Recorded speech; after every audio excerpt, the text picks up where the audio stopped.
जय Shri Ram. Hindus festivals में आप सभी का स्वागत है। आज मैं आपके लिए लेकर आई हूँ परिवर्तनी एकादशी का महात्म्य।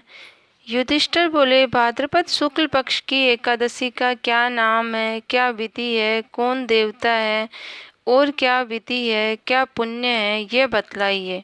भगवान श्री कृष्ण बोले, हे राजन, मोक्ष को देने वाली, सब पापों को हरने वाली परम पवित्र कथा सुनाता हूँ।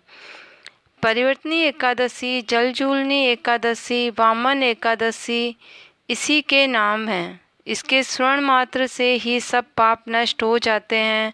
अश्वमेध यज्ञ से भी अधिक फल देने वाला यह व्रत है। इस एकादशी का व्रत पापियों के पापों को नष्ट करने वाला है। हे राजन, इससे बढ़कर मोक्ष देने वाली कोई तिथि नहीं है। इसीलिए सद्गति चाहने वालों को यह व्रत अवश्य ही करना चाहिए।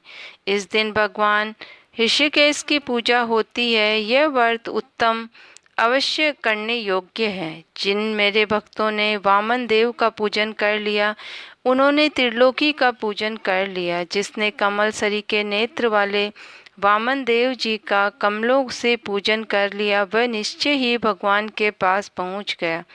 भाद्रपद शुक्ल पक्ष की परिवर्तनी एकादशी के दिन जिसने भगवान का पूजन कर लिया, हे राजन, इसीलिए इस एकादशी का व्रत अवश्य ही करना चाहिए। इस एकादशी को शयन करते हुए भगवान श्री ने करवट ली थी, इसीलिए इस एकादशी को परिवर्तनी एकादशी कहते हैं। युधिष्ठिर बोले, हे जनार्दन, मेरे मन में संदेह है, कृपा कर उसको दूर कीजिए। हे देवेश, आप कैसे शयन करते हैं और किस प्रकार करवट लेते हैं? हे देव, आपने बलि राजा को क्यों बांधा है? हे जनार्दन, ब्राह्मण क्या करने से प्रसन्न होते हैं? हे प्रभु, चातुर्मास का व्रत करने की कौन सी विधि है? हे जगत के स्वामी, आपके शयन करने पर मनुष्य क्या करते हैं? हे प्रभु, विस्तार पूर्वक मुझसे कहिए और मेरे मन के संदेह को दूर कीजिए। श्री कृष्ण बोले, हे राजन, पापों को दूर करने वाली कथा सुनो। हे नृप, पहले त्रेता युग में बलि नाम का दैत्य था। वह भक्ति में तत्पर नित्य मेरा पूजन किया करता था। वह अनेक प्रकार के सूक्तों से मेरा पूजन करता था, ब्राह्मणों का पूजन और यज्ञ करता था। परंतु उसने इंद्र से बैर कर इंद्रलोक देवताओं का जीत लिया। इससे चिंतित हो सभी देवगण मेरी शरण में आए, अनेक प्रकार से मेरी स्तुति की। देवताओं के साथ बृहस्पति जी ने मेरा अनेक विधियों से पूजन किया। तब देवताओं के पूजन से प्रसन्न होकर मैंने वामन रूप धारण किया। संपूर्ण ब्रह्मांड जिसमें स्थित है, ऐसे उस रूप में वामन में सत्य में तत्पर राजा बलि को जीत लिया। युधिष्ठिर बोले, आपने वामन रूप में असुर बलिराज को कैसे जीत लिया? हे देवेश, ये कथा विस्तार पूर्वक कहिए, मैं आपका परम भक्त हूँ। श्री कृष्ण बोले, मैंने ब्रह्मचारी बालक का रूप धारण कर बलिराज से याचना की कि मुझे 3 पग भूमि दीजिए, यह मुझे तीनों लोकों के समान होगी। राजा बलि दानवीर थे, उन्होंने मुझे 3 पग भूमि दान की। संकल्प करते ही मेरा शरीर बढ़ने लगा। भूलोक में पैर फैला दिए, भूलोक में जांघ हो गई, स्वर्गलोक में कमर, महलों में पेट, जनलोक में हृदय और तपोलोक में कंठ पहुंच गया।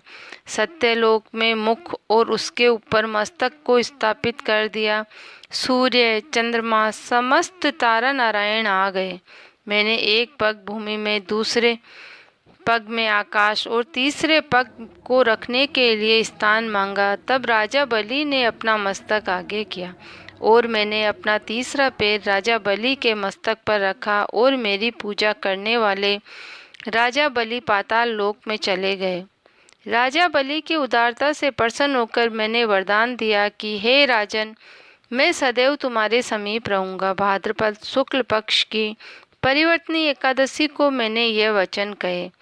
मेरी एक मूर्ति बलिराज के आश्रम के निकट निवास करती है, दूसरी क्षीर सागर में शेष नाग पर शयन करती है।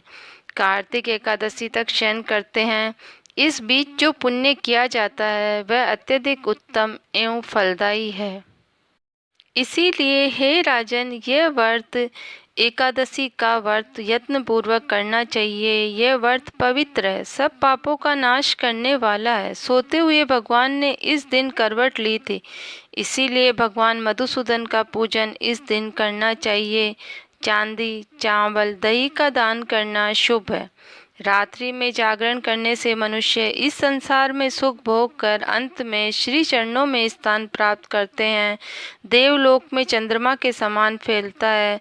जो मनुष्य परिवर्तनीय एकादशी का विधिवत व्रत एवं पूजन करता है, इस कथा को सुनता है, उसको 1000 अश्वमेघ यज्ञ के समान फल प्राप्त होता है।